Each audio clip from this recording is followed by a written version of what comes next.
Yo, what's up? This is SMD so many days. The tennis court is our city. Tennis is a game. You hit the ball till your opponent can't aim.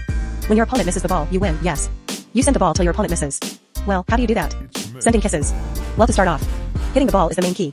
Sending the ball your kinetic energy. The force you apply gives acceleration, which in turn builds up velocity. F equals m times a. The m is mass of the ball. A is acceleration, the build of speed over time. But when the mass leaves racket, hand, or gun, horizontal acceleration is no longer a part of the system. But vertical, the earth pulls down through the air. 9.8 meters per second squared. Consistent acceleration, all pointing down. Basics of physics, we'll be explaining around. Tennis balls bounce, but why so? When a ball pulled to the ground, the shape swashes down. Kinetic energy transforms into potentials. The ball don't want to be squished. So the ball pops back up, energy comes back fished and kinetic. But the bounce will be weaker, some energy converted into heat, sound, and it has nothing to do with either. The same applies to the racket, except it helps bounce better. We need to pay attention to the string tension. When the ball hits the strings, or rather you hit the strings with the ball, kinetic converts into elastic potential.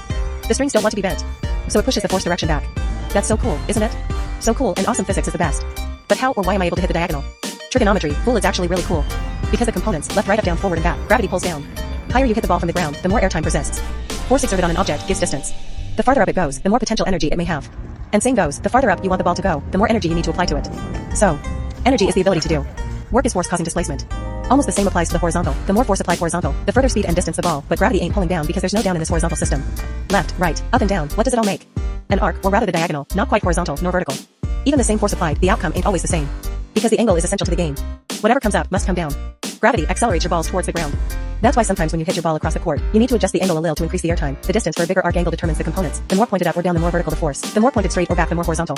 But enough about direction, let's dive even deeper into more physical reactions. You like the hair on my balls. There's a reason for this all. The fluff makes drag. The increased surface area causing friction. Friction in there takes force away from the ball. Why does surface area cause friction in the air? Because the extra hair will hit their particle. They're taking away energy and applying resisting force. In other words, friction. Friction slows the ball. If the balls were smooth, the opponent would always lose. But would you want the least fluffy balls? Possible. Well, yes and no, it is much more complicated, and explaining all of aerodynamics is not plausible. Remember how hair makes friction? Well, when hitting the racket, friction helps direct spin and direction. Rub it during the hit in the right way and the friction would exert the right amount of friction for it to spin. Upspin is when ball spins up. The friction of the spin moves air over the ball, causing it to go down faster. Downspin is when ball spins down. The friction of the spin moves air under the ball, causing it to go have lift. Next time when grabbing these, make sure they are just fluffy enough like these. Why have the ball spin at all? Why just hit straight and win? Well, it's predictable, and even if it's irresistible, having spin will give you the win. Not only there, but the ground too. The moment the ball hits the ground, the friction from the roll and the ground will change its direction, which is great. Think of the ball when it hits the ground as a wheel. The direction the ball is spinning down is the direction it goes. This is so real. We are not going to go in depth with aerodynamics, but I hope y'all learn a lot from us. This song is sick. From the basics of force, gravity, kinetic and elastic potential energy, drag, friction and spin. We hope this song brings you wins. The end.